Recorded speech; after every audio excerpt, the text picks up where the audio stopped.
I'll admit it. This isn't the kind of story you tell just anyone. Hell, I've never told anyone before. But I guess when you've gone through something so strange, so surreal, there's a part of you that wants to finally let it out. And maybe, just maybe, I can do that now. The truth is, I wasn't alone that day. There were two of us. Me, and my best friend at the time, Anna. Anna and I had been close since high school. We weren't like other girls. At least that's what we told ourselves. We were different. We weren't afraid to talk about things that other people wouldn't dare mention. There was a thrill in pushing boundaries, in exploring things that others would never understand. That's what we bonded over. The shared feeling that we weren't afraid to step over lines.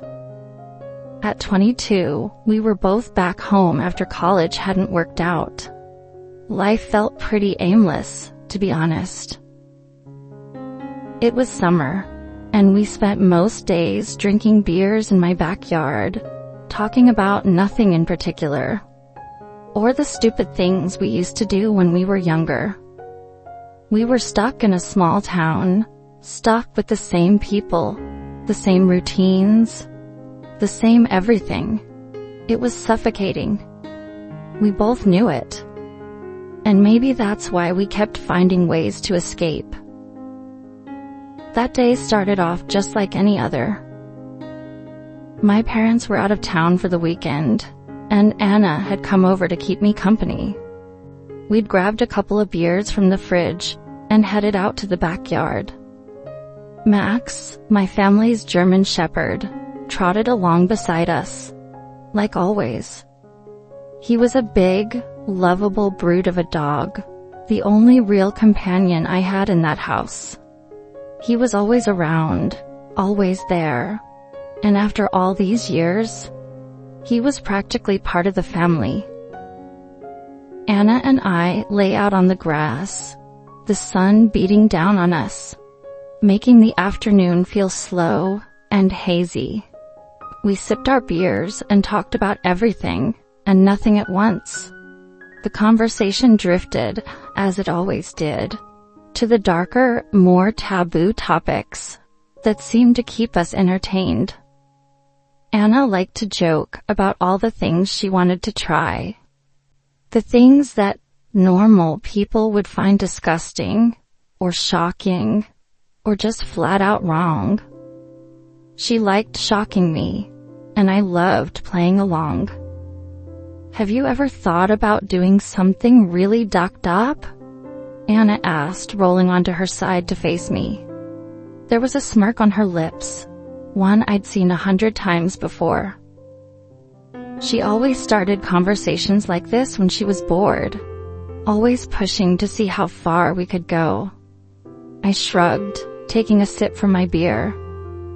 Like what? She raised an eyebrow, then tilted her head toward Max, who was lying a few feet away, panting lazily in the summer heat. Like him. I laughed at first.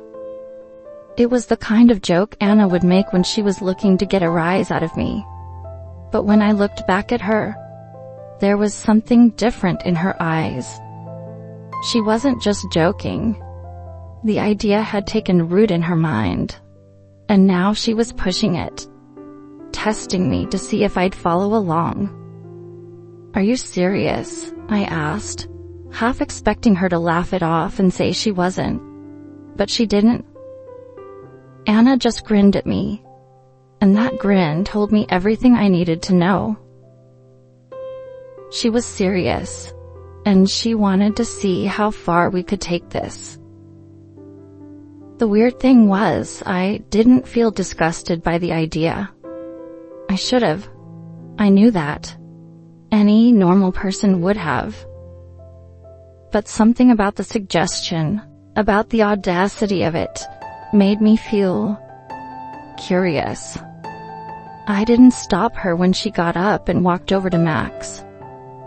I didn't stop her when she knelt down beside him, her hands running through his fur in that slow, suggestive way she had.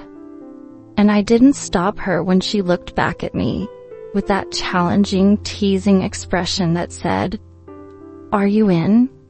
Or not?" I was. It started out almost like a game, something neither of us really expected to go anywhere. Anna began petting Max, whispering to him in that soothing voice she used when she was trying to get someone to relax. Max, for his part, just lay there, wagging his tail, happy for the attention. But as Anna's hands moved, I could see the change in him. He responded in a way I hadn't expected, his body shifting, his tail wagging more intensely. "See?" she said, her voice low and excited. "He likes it."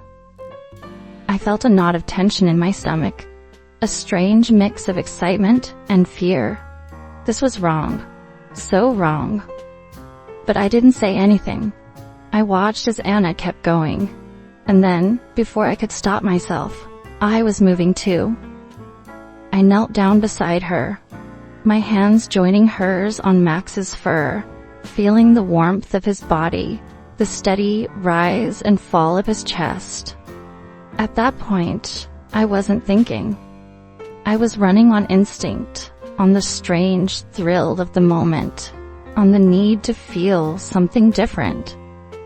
The line had already been crossed, and now there was no turning back. Max responded eagerly to both of us.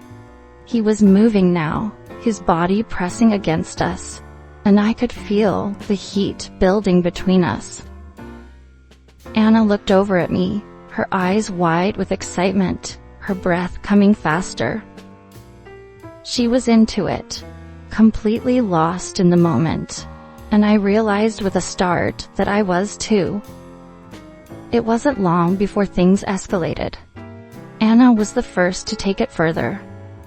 She positioned herself in front of Max, and I helped for Max. It was almost hypnotic. I should have felt disgusted. I should have stopped. But I didn't. I watched, transfixed, as she gave herself over to it completely. And then it was my turn. Anna pulled away after a few minutes, breathless, her cheeks flushed with excitement. She looked at me, her eyes glittering with a kind of wildness I'd never seen in her before. Without saying a word, she nodded toward Max. I hesitated for only a moment. Then I did the same, my mind screaming at me to stop, but my body betraying me at every turn. I closed my eyes, letting the feeling take over as I surrendered to the moment. It was unlike anything I had ever felt before. The fun came in waves, intense and primal, and I lost myself in it completely. There was no shame, no guilt. Everything growing stronger with every second. When it finally hit, it was like a tidal wave crashing over me. I cried out, my fingers digging into the carpet. It was overwhelming, powerful, and all-consuming. I had never experienced anything like it before. And I knew even in that moment that I would never forget it. Afterward, I collapsed. Anna was lying beside me, her own chest rising and falling as she tried to catch her breath. Max wagged his tail and licked our faces as if nothing unusual had happened. For a long time, we just lay there in silence, the weight of what we'd done pressing down on us. I didn't know what to say, and I could tell from the look on Anna's face that she didn't either. The thrill, the excitement, the pleasure. It was all still there. But now so was the guilt, the shame, the realization that we had crossed a line we could never uncross. Anna was the first to speak. "That was something," she said, her voice shaky. I nodded, unable to find the words to respond. It was something, all right. Something I couldn't fully comprehend, even now. The rest of the day passed in a blur. Anna left soon after, and I spent the rest of the evening trying to make sense of what had happened. But I couldn't. No matter how hard I tried, I couldn't shake the memory of Max's body against mine. The pleasure I had felt. The way I had completely lost control.